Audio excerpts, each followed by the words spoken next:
est passé de 0 à 50 000 euros de MRR, donc de revenus récurrents, avec une équipe de 3 personnes. Aujourd'hui, on a un peu plus de 50% de nos clients qui viennent de LinkedIn et du bouche à oreille. En gros, j'ai un post qui a fait plus d'1 million de vues. C'était un lead magnet. En une semaine, ça nous a généré genre 100 leads pour My Name is Bond. Et ça, je le fais depuis un peu moins d'1 an et c'est ce qui nous a permis d'accélérer aussi le nombre de leads qui sont générés par LinkedIn. Tout le monde pense que mon sales est une IA. Sur WhatsApp, je fais des préqualifications. Il leur fait des messages ultra personnalisés. Il m'envoie super impressionnant la personnalisation de l'IA, comment t'as fait, etc. En fait, juste c'est un humain. Maintenant, avec les intelligences artificielles, il y a tout qui va être automatisé. Les gens te foutent des IA à tout va. Et en fait, l'humain va se payer de plus en plus cher. Maintenant, la partie semi-productisée, ça s'agence. Et je trouve que c'est un excellent modèle pour une raison très simple, c'est que tu ne perds pas l'humain parce qu'il y a toujours de l'humain, donc c'est pas 100% automatisé. Il y a des agences qui font plus de 200 cas par mois et qui font, je pense, beaucoup moins de marge que toi. Aujourd'hui, on a à peu près 10 clients en production, donc actifs. Marion, comment tu vas? La forme? Eh ben écoute, ça va, merci et toi? Yes, bah écoute, très très bien. Content de faire ce petit cas clair avec toi, ça fait longtemps entre guillemets qu'on se parle et slash on va dire que je t'accompagne là-dessus, mais il y a quand même pas mal de choses à dire, donc à chaque fois j'ai un peu décalé le cas client parce qu'à chaque fois il y a des nouvelles choses qui se passent de ton côté. Exact. Je pense que les gens un peu te connaissent, mais est-ce que tu peux au moins te présenter rapidement ou pas sur ce que tu fais et sur ce que fait ta boîte? Ouais, carrément. Du coup, je suis Marion Carnero, je suis la cofondatrice et CEO de l'agence My Name is Bond. Et ça fait maintenant 6 ans qu'on accompagne nos clients dans leur développement sur Instagram. En fait, on les accompagne dans le fait de développer leur communauté de manière qualifiée grâce à de l'automatisation. Ok, super clair.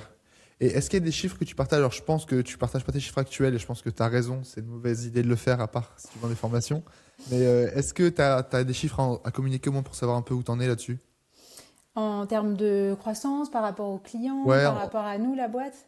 en termes de nombre de clients, en termes de croissance, peut-être. Voilà. Ouais, un chiffre sur lequel on a beaucoup communiqué, sur lequel on peut continuer à communiquer, c'est qu'on est passé de 0 à 50 000 euros de MRR, donc de revenus récurrents, avec une équipe de 3 personnes. On pourra en parler un petit peu plus longuement par la suite si tu le souhaites. Aujourd'hui, on a à peu près 200 clients en production, donc actifs.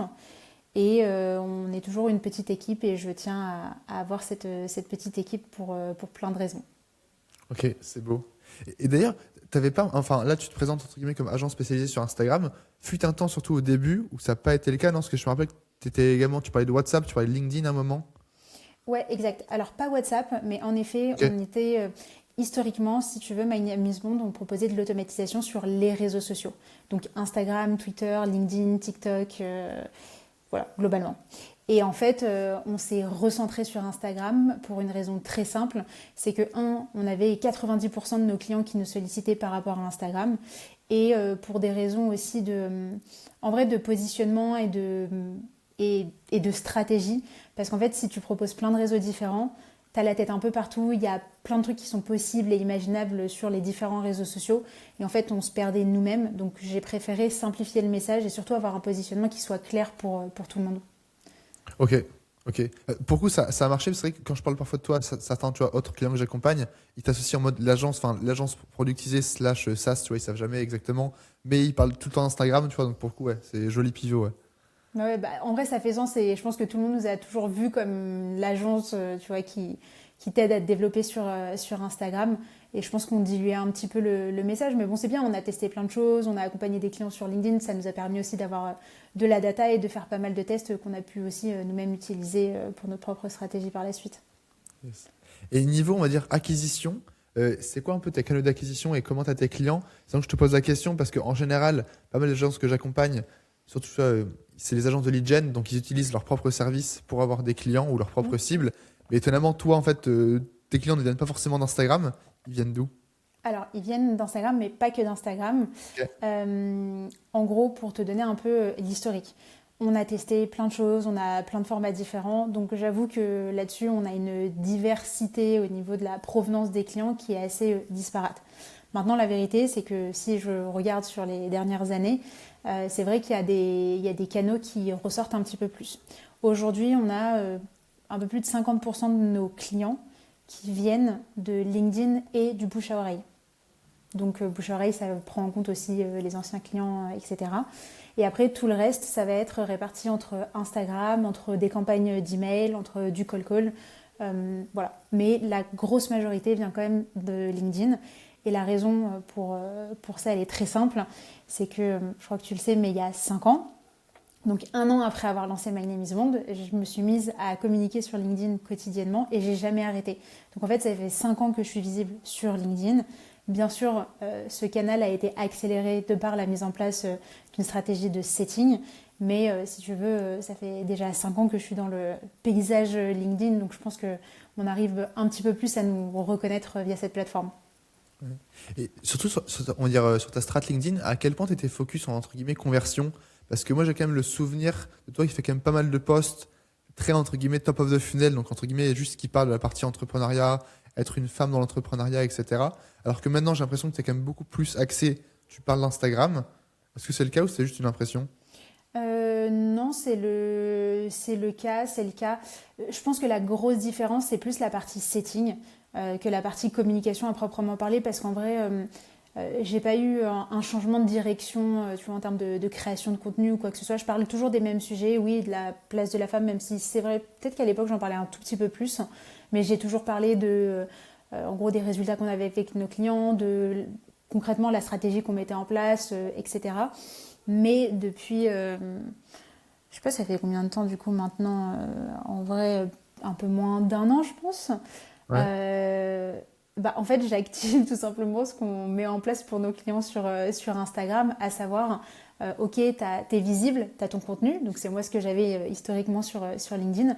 Maintenant, est-ce que je faisais vraiment le premier pas pour aller chercher les gens, pour aller interagir avec eux dès qu'il y avait un espèce de déclencheur? Pas forcément.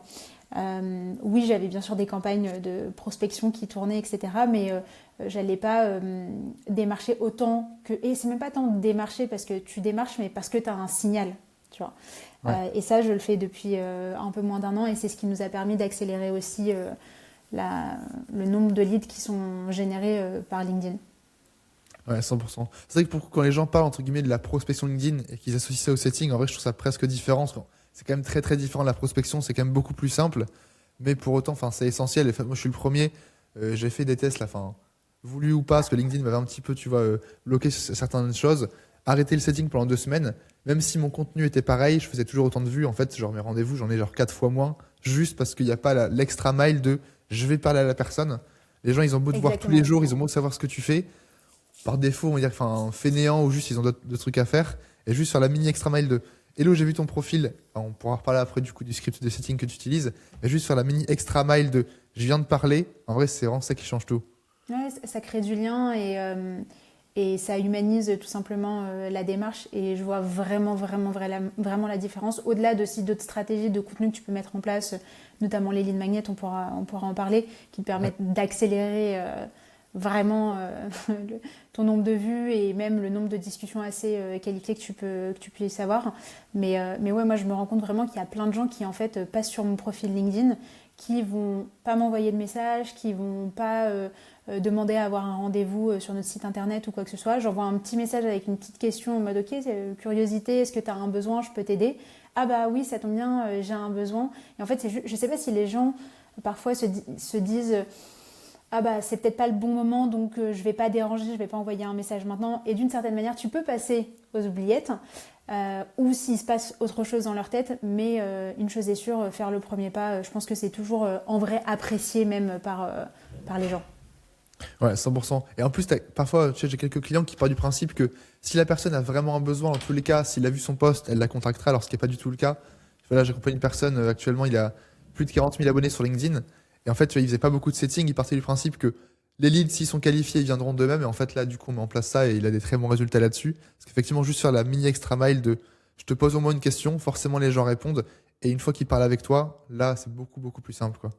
Mais tu sais, nous, on fait exactement la même chose sur Instagram pour nos clients en réalité. Enfin, pas de manière aussi poussée, c'est-à-dire qu'on va pas faire le setting, etc. Mais l'idée, c'est de te dire, ok, tu es présent sur Instagram, tu crées ton contenu et tu penses que ça suffit.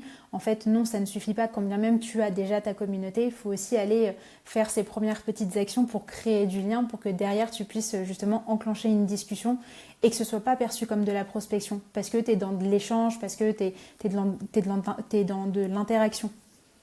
Ouais. Et d'ailleurs, un point de vue ultra pratique en termes de script LinkedIn, alors je sais du coup là, ton setter ou ta VA, tu vois, t'appelles ça comme tu veux. Je sais que du coup, je pense que il a repris un peu les scripts que moi je partageais. À quel point vous l'avez modifié ou non? Tu saurais me dire ou pas tes scripts actuels? À quel point est-ce que je l'ai modifié? Bah, après, moi, je l'adapte vachement à Bond, tu vois. Donc, euh, au niveau des messages à proprement parler, non. Bah, tout ce qui est visite de profil, tu vois, je rebondis en mode, ah, j'ai vu que tu avais visité mon profil. Est-ce que simple curiosité ou est-ce que tu as un sujet par rapport à telle problématique, à savoir Instagram? Et après, il y a pas mal de, comment dirais-je, de messages que je vais pas forcément envoyer. Par exemple, tu as toutes les personnes qui vont interagir avec mon contenu ou autre, ça on le met pas en place parce qu'en fait on a déjà pas mal à faire avec les visites de profil et avec la gestion des lead magnets. Ok. Est-ce que tu fais aussi chez genre setting des concurrents ou pas encore? Pas encore, on l'a pas encore mis en place. C'est dans le pipe, je l'ai dans ma stratégie, j'ai tout mis en place, j'ai les messages, etc. Mais la vérité, entre notre setting Instagram et le setting LinkedIn, pour l'instant, on n'a pas eu le temps de le mettre en place. Ok. Ça, c'est quand même très très fort, hein, parce qu'au bout d'un moment, même tu vois, quand tu as beaucoup d'abonnés, tu finis quand même tourner un peu en vase clos, même avec des lead magnets, même avec tout. Aller trouver du trafic vraiment, entre guillemets, qui ne te connaît pas du tout sur du coup les leads des concurrents. De un, entre guillemets, ils sont quand même très très qualifiés parce que c'est des gens qui répondent à ton avatar et qui sont dans tes clients. Et surtout, d'un point de vue contenu, moi j'ai vu que c'est quand même un immense boost, même sur le contenu organique, parce que du coup, tu vas un petit peu voler entre guillemets l'audience de tes concurrents. En mode, surtout, tu vois, pour toi, tu as plein de concurrents, je pense, plus ou moins. Concurrents ou juste créateurs qui parlent Ouais, d'Instagram, tu vois. créateur Instagram, d'Instagram. Mm. ouais, créateurs qui parlent d'Instagram en B2B, t'en as plein. Si tu les ramènes un par un en mode. Enfin, moi, tu vois, genre, sur la partie entre guillemets du setting concurrent, c'est même pas le projet de juste booker des rendez-vous avec eux, c'est juste parler assez avec eux pour qu'ils me connaissent et que ensuite je finisse dans leur feed. Et du coup, tu peux vraiment voler une audience, tu vois, presque à part entière. Ça marche très très bien. Ouais, c'est dans le pipe. Ok. Hop. Est-ce que tu avais installé ou pas Breakcold pour le suivi du setting? Je sais qu'on en Ouais, avait parlé. ouais, ouais, je l'ai mis en place. En vrai, je l'ai mis en place récemment, pour tout te dire. Je suis passée pareil par plein de process différents. Donc moi au tout début, je gérais tout seul, donc juste je le gérais sur LinkedIn, donc pas de vrai suivi, mais rempli de toutes mes autres missions. Après, j'ai recruté en effet quelqu'un pour m'accompagner sur cette partie-là, à qui je lui avais donné accès à notre CRM, à savoir HubSpot. Et en fait, ce qui me dérange aujourd'hui, c'est que du coup, ça remplit notre CRM de leads potentiellement pas assez qualifiés, parce que à un moment donné, tu vois, tu relances et t'as pas de nouvelles ou que sais-je. Et du coup, ça crée des contacts pour rien. Donc j'ai voulu vraiment distinguer les deux. Et j'ai deux CRM. J'ai le CRM réel avec les leads qui viennent, qui sont entrants et ceux avec qui on a déjà la phase de préqualification. Et tu as tout l'amont qui est géré par Breakcold justement, qui donc n'est pas géré par moi mais par ma VA. Et c'est très pratique. Ouais, 100%. C'est que là-dessus, j'en parlais avec Arnaud quand j'ai fait un podcast avec lui, Arnaud qui est le fondateur de Breakcold. Ouais. Ils se vendent comme un CRM parce qu'entre guillemets, n'importe quelle boîte veut avoir des grands comptes, etc. Mais en soi, enfin, ça s'appelle CRM, c'est même pas tant un CRM parce que beaucoup de personnes, et moi le premier, je l'utilise pas forcément comme un CRM, mais entre guillemets comme un, on va dire, Un CRM pipe. post-rendez-vous. Ouais, c'est ça, genre un pipe d'acquisition, effectivement. Enfin, je te recommande, et c'est une bonne chose de séparer les deux, genre un vrai CRM qui fait son taf de CRM, on va dire, et la partie Breakcold, parce que Mm. sinon, relancer les bonnes personnes au bon moment, etc. sur LinkedIn, c'est genre, c'est un Et, enfer. et tu vois, avant de mettre en place Breakcall, j'avais mis en place un CRM Notion que j'avais fait et tout, qui en soi est pas mal, mais c'est vrai qu'il y a. Enfin, tu vois, par exemple, l'intégration, elle est assez game changer en un clic, tu peux tout mettre à jour et ça, c'est pas mal. Et je me suis dit, franchement, pour le prix, je pense que ça nous fait gagner un temps qui est assez monstrueux. Donc, je l'ai mis en place et en effet, on est très content du mode de fonctionnement. Yes, 100%. Et également, parce que du coup, à côté de ta VA, tu as du coup une sales également full-time. C'est Ouais. quoi un peu tes missions à cette sales-là? Ma sales, elle est avant tout closeuse. dans le sens où on a des leads entrants qui viennent tous les jours. Donc elle, sa mission principale, si tu veux, c'est de préqualifier ses leads, bien évidemment, et de faire les rendez-vous pour amener au closing si il y a closing à avoir, parce qu'on ne travaille pas forcément avec tout le monde. Mais ça, c'est sa mission principale. Et en parallèle, sur son temps restant, donc en dehors de la gestion justement de tous ces leads, ça va être d'aller chasser du lead. Et donc on passe majoritairement sur, en tout cas pour elle, sur du call call. Ok. T'as des bons retours ou pas là-dessus sur le call call? Écoute, ouais, on a quand même de bons. Ça dépend ce que tu appelles bons résultats, enfin de bons retours. Je trouve que nous, ça nous permet. Enfin, on cible des cibles très précises.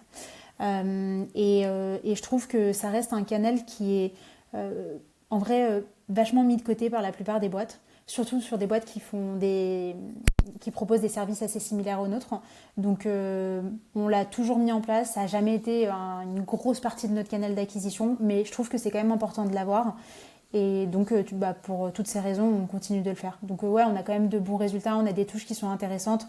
Maintenant, c'est du call call, c'est des gens que tu vas prospecter à froid, donc forcément les cycles de vente sont plus longs aussi, mais ça fait partie du jeu et on en est consciente. Et à quel point tu fais aussi du warm call, entre guillemets, parce que je sais que du coup, tu as également des campagnes d'email qui tournent. Elle a jamais du coup fait du call call sur les campagnes d'email, genre par exemple avec ceux qui avaient ouvert ou cliqué sur les liens, pour justement que ce soit plus du warm call que du cold. Alors, fut un temps, on l'a fait, mais je crois que ça n'avait pas donné grand-chose, donc on l'a un peu arrêté en vrai. Ah Je ouais, sais ok. pas si j'ai pas assez de... Ouais, j'ai peut-être pas bien structuré la chose ou autre, mais non, on l'a pas poursuivi.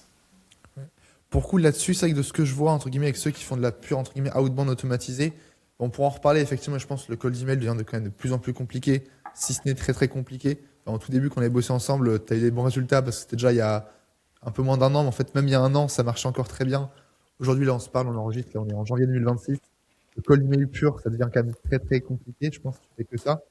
Et c'est que pas mal de clients que j'ai accompagnés, l'approche de je fais du cold email, non pas pour avoir des réponses, parce que je sais à l'avance que j'en aurai pas, juste pour alimenter mes sales qui font du coup du warm call, et juste, entre guillemets, qui décrochent le téléphone avec des clics, des ouvertures.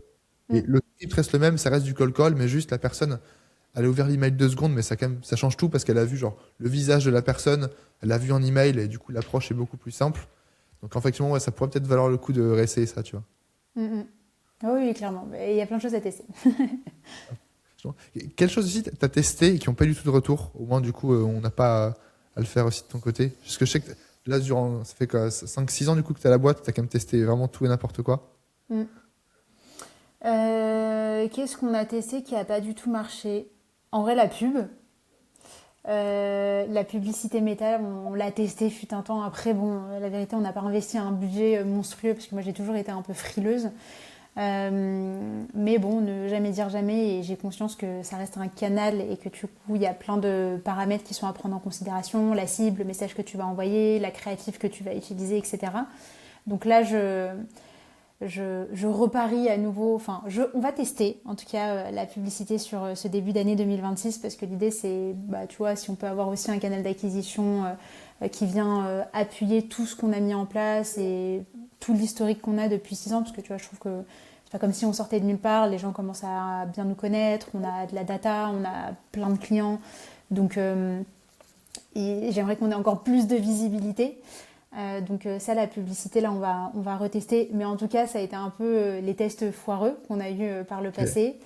Le call call, enfin, on avait globalement quand même de bons résultats à partir du moment où on l'a mis en place.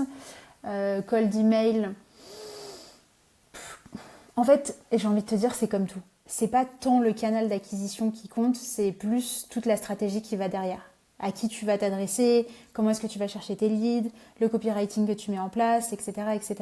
Donc, j'ai pas envie de te dire, il y a un canal d'acquisition qui a complètement foiré.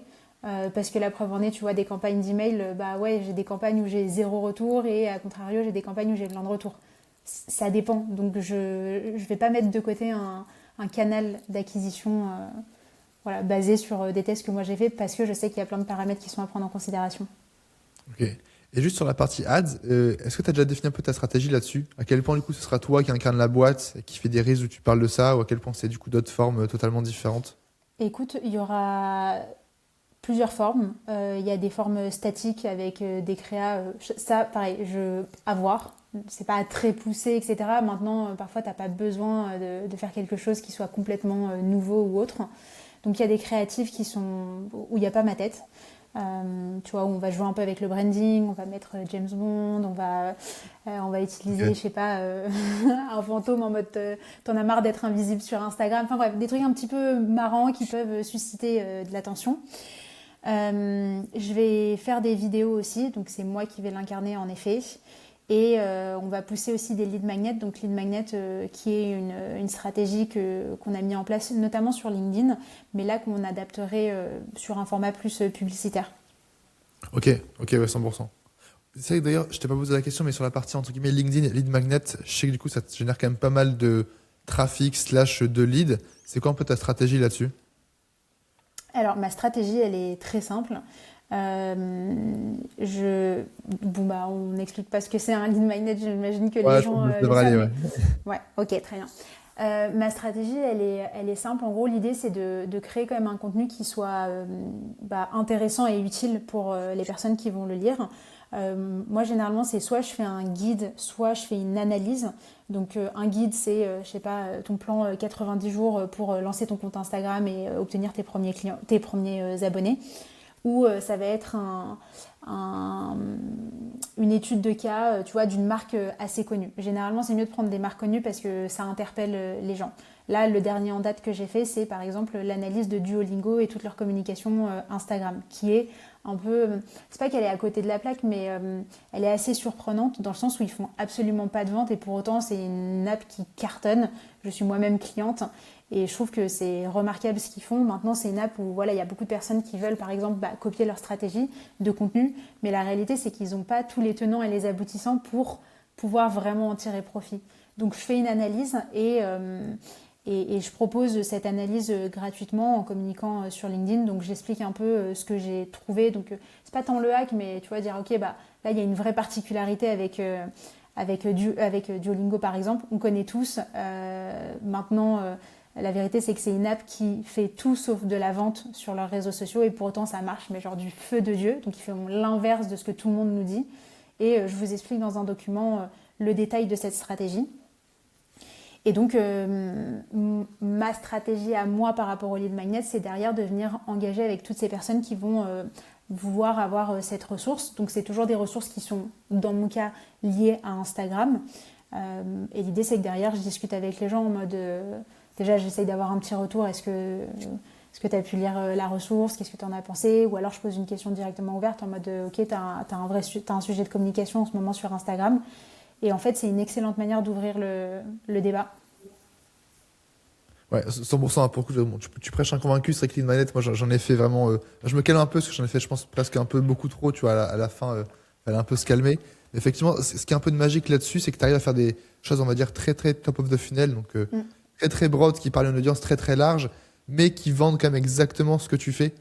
Et c'est un peu le meilleur des deux mondes. Où, en fait, tu peux faire des posts. Tu vois, je prends mon cas, j'ai un post récemment onboarding client en B2B quand tu as une agence productisée, genre un truc ultra niche. Ça me vend directement parce qu'après, l'appel à l'action, c'est bah, prends rendez-vous et je peux t'aider Mm. là-dessus. Mais en fait, c'est des sujets qui peuvent partir viraux et qui peuvent faire des centaines. Je pense que tu as fait des posts à plus de 1000 commentaires aussi, non? J'avais vu ça passer. Ouais, ouais, 5000 commentaires. Ah, Non, non, quelqu'un. non, peut-être pas 5000, mais au moins 2000 et quelques.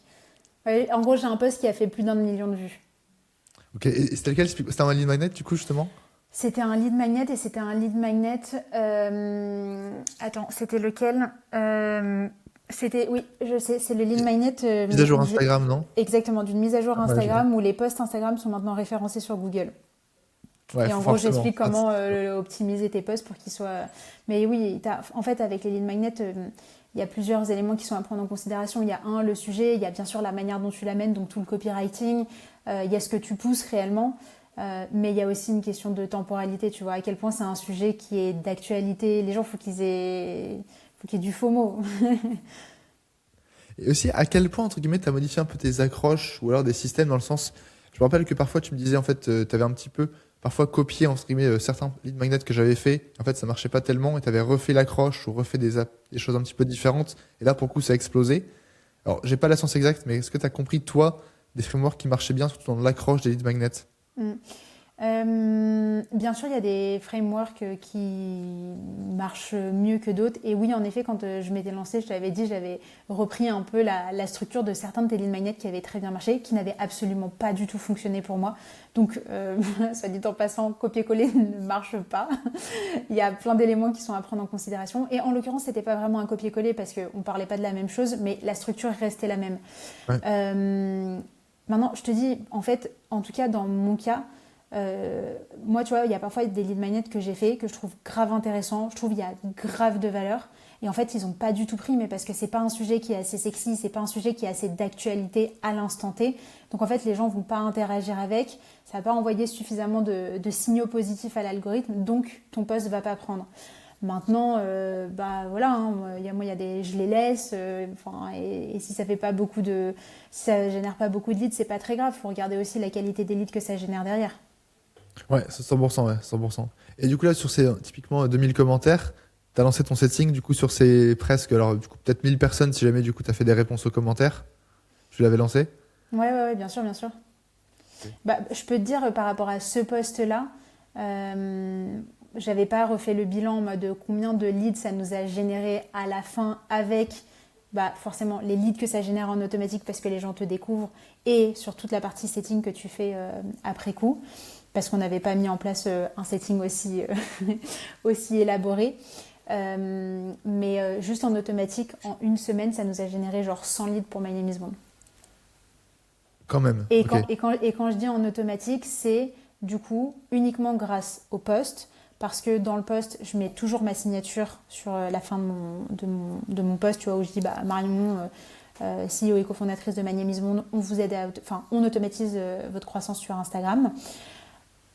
Donc grâce à ça, grâce à mon profil LinkedIn, parce que les gens vont voir que c'est un post qui a explosé, ils me connaissent pas, ils vont se dire ah tiens c'est qui, ils vont sur mon profil et là bah il y a le call to action vers le site internet, ou bien via la ressource, ou dans ma ressource je mets toujours un ou deux call to action en mode si tu veux prendre rendez-vous avec notre équipe c'est ici.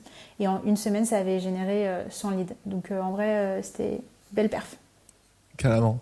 Après, je sais que se pose la question, c'est quand même un enfer de traquer, entre guillemets, quel poste ou quelle action te rapporte tel lead. Enfin, moi, j'ai essayé, soit avec des liens traqués, mais en fait, c'est vrai que la personne en général a tellement de manières possibles de prendre rendez-vous avec toi, voire Mm. soit c'est ton site, soit c'est du coup tes posts, soit c'est tes ressources, ton profil. Donc, t'as calculé genre 100 leads parce que, genre, cette semaine-là, t'avais eu plus de 100 leads et tu savais qu'ils venaient plus ou moins grâce à ça. On a eu un pic énorme, on connaît à peu près notre Et ouais. croissance, on sait combien. Tu vois, en moyenne, on a une vingtaine de lignes. Attends. Ouais, entre 15 et 20 leads qui viennent sur. On arrive. Non, c'est pas qu'on génère. On reçoit en moyenne entre 15 et 20 leads, tu vois, de manière automatique. Enfin, de manière automatique, tu as compris, qui viennent sur notre site internet, Ok. qui font la demande d'eux-mêmes. Donc, ça prend pas en compte toute la partie setting, etc. Et oui, en fait, on se base sur nos moyennes. Et il y a eu un énorme pic où, en effet, sur une semaine, on était à plus de 100 par rapport à ce qu'on avait l'habitude de faire. Ok. Du coup, c'est clair que c'est une magnet. Ok. Oui, non, mais 100%. Et aussi, j'ai une question pour toi sur la partie, entre guillemets, surtout, on va dire, structure de ta boîte, parce que tu as été, je pense, l'une des premières agences, on va dire, productisées ou agences, on va dire, sassifiées, alors peut-être pas en France, mais en tout cas, tu Mm. étais quand même l'une des premières, parce que tu étais passé également, je pense, à l'époque par The Quest, etc., qui en parlaient beaucoup pour, du coup, la productisation d'agences. Pierre Paris aussi, que du coup, Ouais. j'ai reçu également dans mon podcast Offcast. C'est un peu la mode, et tu vois, là, je pense une agence sur deux que j'accompagne me disent qu'ils veulent, du coup, avoir une agence productisée, voire sassifiée, qui veulent un SaaS presque en mode agence. C'est quoi un peu ta vision là-dessus? À quel point tu penses que c'est enfin, pas la meilleure solution? En tout cas, à quel point toi, ça t'a vraiment aidé d'avoir ce modèle? C'est une très bonne question. Moi, ça a toujours été mon modèle. Et je ne veux pas d'un autre modèle. Avoir une agence avec beaucoup tu vois, de personnes à gérer et tout, en vrai, c'est pas ce qui me fait kiffer. Et c'est pour ça que je te disais tout à l'heure, on a une petite équipe et on communiquait sur le fait qu'on réussissait à faire 50K de MRR avec juste une équipe de 3 personnes. Bah, pour certains, c'est beaucoup. Pour d'autres, c'est que dalle. Ouais, peut-être. En attendant, on n'est que 3, on est assez autonome et ça me va très bien d'être dans un format comme ça. Ce que j'en pense moi personnellement, gérer beaucoup d'équipes, c'est personnellement pas mon kiff. Donc je préfère rester en petite équipe. Maintenant, la partie semi-productisée, SaaS agence, etc., je trouve que c'est un excellent modèle pour une raison très simple, c'est que tu ne perds pas l'humain parce qu'il y a toujours de l'humain, donc c'est pas 100% automatisé. Et ça, moi, je trouve qu'il y a un vrai sujet dans le sens où maintenant, avec les intelligences artificielles, il y a tout qui va être automatisé, les gens te foutent des IA à tout va, et en fait, l'humain va se payer de plus en plus cher. Donc, tout ce que tu apportes avec ta patte humaine, elle va vraiment apporter de la valeur à ton client final. Et nous, on a toujours communiqué dessus. C'est-à-dire que oui, on fait de l'automatisation. Oui, les campagnes qu'on met en place, c'est pas nous qui allons faire les actions quotidiennement avec vos comptes. C'est fait de manière automatique. Maintenant, il y a toujours des humains qui gèrent toute la stratégie, qui vont optimiser les campagnes, qui ont un œil quotidien sur la stratégie, etc., etc. Et en plus de ça, quand tu as un souci, quand tu as une question ou autre, c'est à nous que tu parles. C'est pas une intelligence artificielle, c'est pas un chatbot ou que sais-je. On aurait pu le mettre en place, on l'a jamais fait. Et je dis pas, peut-être qu'à un moment donné on le fera parce qu'on se rendra compte que on arrive à entraîner une IA qui est hyper forte et qui se base vraiment sur tout notre historique, sur toute notre connaissance, etc. Maintenant, je sais que, et je pense qu'on tend vraiment vers ça, c'est que plus tu as d'humains dans la chaîne, plus ça coûte cher. Ok, 100%. Et d'un point de vue ultra concret, les humains, tu les mets où dans la chaîne? Tu as du coup un account manager qui gère du coup tous les comptes des clients. Comment ça se passe? Des humains, on en a plusieurs en réalité, mais oui, dans la team Bond, en vrai, tu as la partie production et tu as la partie sales. Et sales, en vrai, oui, tu peux automatiser une partie. Maintenant, la vérité, c'est que nous, on n'automatise pas non plus tant que ça, si ce n'est les campagnes d'email, si ce n'est l'ADS qu'on va faire bientôt. Mais il y a une grosse partie où c'est de l'humain. Et ça, en vrai, pour l'instant, je suis pas hyper à l'aise à l'idée de tout automatiser, tu vois. Par exemple, de brancher un agent IA sur mon compte LinkedIn pour répondre à tous mes messages. Ça, je suis pas trop chaude. Ouais. Je suis pas trop chaude. Mais ceci étant dit, j'avais testé la préqualification sur WhatsApp après l'envoi d'un lead magnet. Avec Eddie ou Avec pas? un agent IA. Est-ce que c'est le logiciel de Eddie ou c'est... Non, c'est pas... Okay. non, pas du tout. C'était avec un freelance qui nous l'avait mis en place. Et le process était très simple, hein. Tu commentais pour obtenir la ressource et en fait je t'envoyais un lien qui te permettait d'ouvrir ton WhatsApp avec un message prédéfini qui était donc le déclencheur pour derrière lancer la séquence qui va avec. Et en gros je balance la ressource et derrière quelques questions de préqualification pour proposer un rendez-vous si jamais c'est un lead qui est qualifié, et si c'est pas un lead qui est qualifié, je le renvoyais vers ma newsletter. Okay. Et ça a marché, ça? Ouais, ça avait bien marché. Maintenant, je ne l'ai pas poursuivi parce que, en fait, pour des raisons techniques, c'est qu'en fait, derrière, si tu voulais prendre en compte l'historique, parce que parfois, tu as les mêmes personnes qui vont te demander plusieurs ressources, etc. Je me suis dit, oula, je suis en train de diversifier encore plus mes canaux d'acquisition, ça va pas. Et en plus, j'avais pas trop la main dessus, comme on était sur un rythme où, à un moment donné, pareil, je faisais quand même pas mal de lead magnet, j'en publiais genre une fois par semaine, c'était l'objectif. C'était trop de... Peut-être pas de prise de tête, mais... on perdait dans l'équation, donc on a rebasculé sur du LinkedIn. Ok. Pourquoi j'ai le problème, c'est vrai que je suis ultra frilé sur la partie automation. Enfin, comme j'en parle beaucoup, les gens pensent que je le fais beaucoup, alors qu'en soi, pas forcément. En fait, tout le monde pense que mon sales est une IA, et tu vois, même lui, il en a un peu marre. Genre, sur WhatsApp, je fais des préqualifications, il leur fait des messages ultra personnalisés, il m'envoie super impressionnant la personnalisation de l'IA, comment t'as fait, etc. Et en fait, juste, c'est un humain, quoi. Donc, je suis très frilé là-dessus. Ouais, ça, c'est chiant. On a le même sujet avec notre account manager, donc Pauline, qui est géniale et elle est très efficace. On est très réactif chez Bond, tu vois. Genre à partir du moment où on reçoit ton formulaire, tu reçois un message direct, enfin un mail de notre part qui est envoyé à la mano en fonction des éléments que tu nous as donnés, etc. Et parfois, tu as des clients qui disent ah ouais, putain, vous avez vraiment tout automatisé. Bah non, pas vraiment. C'est juste qu'on est super efficace et que vous n'avez pas l'habitude en fait. Ça. Parfois, genre, je tombe avec des rendez-vous, la personne pense qu'elle a parlé une IA dès le début, depuis LinkedIn et depuis WhatsApp. Alors, demain, je suis surpris à quel point les gens, entre guillemets, ils acceptent de parler à une IA aussi, parce qu'ils pensaient que c'était le cas. Et à quel point, en fait, ils sont un peu déçus, parce qu'ils disent, c'est un humain. Effectivement, ouais, tu peux pas tout automatiser, quoi. Ouais. Et aussi, dernier point sur la partie entre guillemets purement on va dire, agence. Effectivement, tu as parlé à quel point entre guillemets avoir une team lean, tu vois, c'était beaucoup plus simple. Tu vois, vous êtes peut-être pas trois, vous êtes un peu plus là aujourd'hui, mais pas Ouais, un peu beaucoup non plus. plus.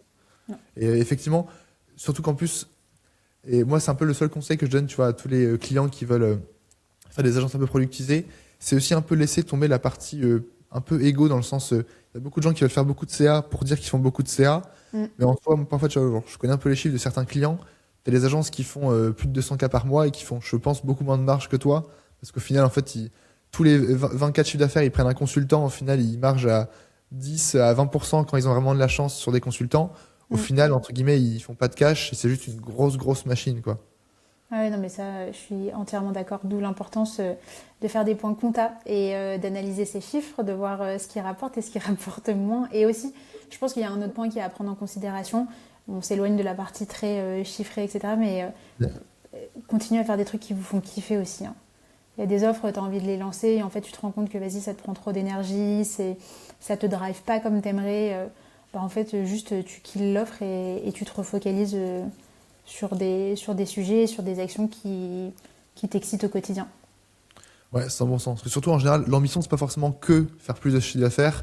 Mais entre Non. guillemets, peut-être typiquement pour toi, c'est un super exemple. Et du coup, ça sera, je pense, ma dernière question. C'est, en fait, tu peux également être super ambitieuse dans le sens, je veux que mon business tourne en automatique et, entre guillemets, stagne, en tout cas, se stabilise. Mais je veux avoir le plus de liberté possible, le plus de temps possible. Je pense qu'actuellement, du coup, c'est un peu ton objectif. Tu pourras en parler un petit peu de pourquoi et comment tu fais ça. En Ouais. vrai, je trouve ça parfois beaucoup plus ambitieux de te dire, bah, écoute, je veux un business qui tourne, qui soit sain et qui me donne pas beaucoup de charge mentale que je veux faire plus de chiffre d'affaires à tout prix, quoi. Ouais, exactement. T'as entièrement d'accord. Mon objectif a toujours été d'être libre en réalité. Mais il y a en effet une nouvelle qui est à prendre en considération qui est que je suis enceinte et donc que j'attends une petite fille. Et forcément, ça rebat un peu les cartes dans le sens où j'ai toujours été ambitieuse, je le serai toujours et j'ai toujours cette volonté, genre ça ne changera absolument rien là-dessus. Maintenant, la vérité, c'est que je pourrais plus bosser de 8h à 21h comme je le fais aujourd'hui. Non pas par manque d'envie ou quoi que ce soit, mais parce que je pense que j'ai des priorités qui vont être revues. Et je trouve ça trop cool de passer dans cette phase de vie, tu vois, de dire ok, ça fait 6 ans que tu entreprends, t'es une acharnée du travail, c'est trop bien. Maintenant, comment est-ce que tu fais pour transformer cet acharnement de manière... en fait, juste comment tu fais pour bosser de manière plus smart, de manière plus Ouais. intelligente. En fait, toutes tes actions, tout le temps que tu vas passer à travailler, il faut qu'il y ait un vrai retour sur investissement. Et en fait, je pense que toutes les actions qui sont un petit peu... c'est pas qu'elles sont inutiles, mais tu vois, qui n'ont pas de vrai retour sur investissement, bah tu vas vite les mettre de côté. Et j'ai trop hâte de passer sur ce mode-là. Ouais. Est-ce que tu es déjà un peu sur ce mode-là? Genre, tu vois la diff maintenant que quand tu réfléchis, tu te dis, ok, bah, quand je bosse vraiment parce que après, ce sera plus le cas. Tu vois déjà la diff ou pas là-dessus? Ouais, je suis déjà dans un mindset de faire des choses qui, oui, parce que j'analyse beaucoup plus, tu vois. Là où avant, on était beaucoup dans l'opérationnel, etc. Là, je prends un petit peu plus de hauteur, j'essaye de mettre en place des systèmes, en fait, d'avoir tout un process qui puisse aussi tourner un petit peu plus sans moi, parce qu'on n'est pas à l'abri et que voilà, un bon business, c'est un business aussi qui tourne très bien sans toi. Bah, 100%, ouais. Écoute, dernière question, en tout cas, merci beaucoup, tu vois, d'avoir un peu témoigné là-dessus. C'est quoi un peu ton prochain chantier, ta prochaine priorité? Alors, je pense que là, du coup, c'est quand même peut-être plus l'accouchement qu'autre chose, mais en tout cas, sur la partie un peu business, c'est la dernière chose que t'as à faire. Ouais, sur la partie business, franchement, là, mon focus en ce moment, c'est le lancement des ads. Comme je t'ai dit, j'ai jamais eu une bonne expérience avec les ads et je suis très frileuse. Là, je me suis dit, vas-y, 2026, j'investis dedans, je me fais accompagner et je veux voir si ça marche. Donc comme ça, je tire un trait définitif ou pas sur ce canal d'acquisition. Donc là, la vérité, c'est vraiment mon focus avant justement d'accoucher parce que je me dis que ça peut être un très bon système pour avoir des leads, tu vois, qui tournent en automatique sans avoir à passer plus de temps, mine de rien. Alors oui, c'est un investissement maintenant parce qu'il faut tout mettre en place, etc. Et investissement par la suite parce que tu as besoin d'un budget publicitaire. Mais ma foi, si on arrive à trouver un format gagnant et tout un système, ça peut être pas mal. Donc c'est mon focus principal. Ok, 100%. Écoute, bah, on s'en reprend là-dessus parce qu'effectivement, moi, c'est un peu mon chantier aussi. Je pense qu'en février, je vais quand même tester. Enfin, j'étais un peu contre les ads, me forcer de constater quand même que le retour instantané que tu as de ça marche pas, tu peux que l'avoir en ads. Tu l'as pas en Ouais. contenu, tu l'as pas en setting. Et j'avoue que ça, j'ai parlé des gens qui le font. En fait, faire des créatives, tu prends genre exactement pareil, juste ton message est un peu différent. Tu fais 10 messages différents. En fait, une semaine après, tu sais exactement quel message marche le mieux. Et j'avoue, d'un point de vue marketing, ça, c'est quand même très, très, très, très puissant. C'est très puissant. Et après, il y a un autre truc, c'est que,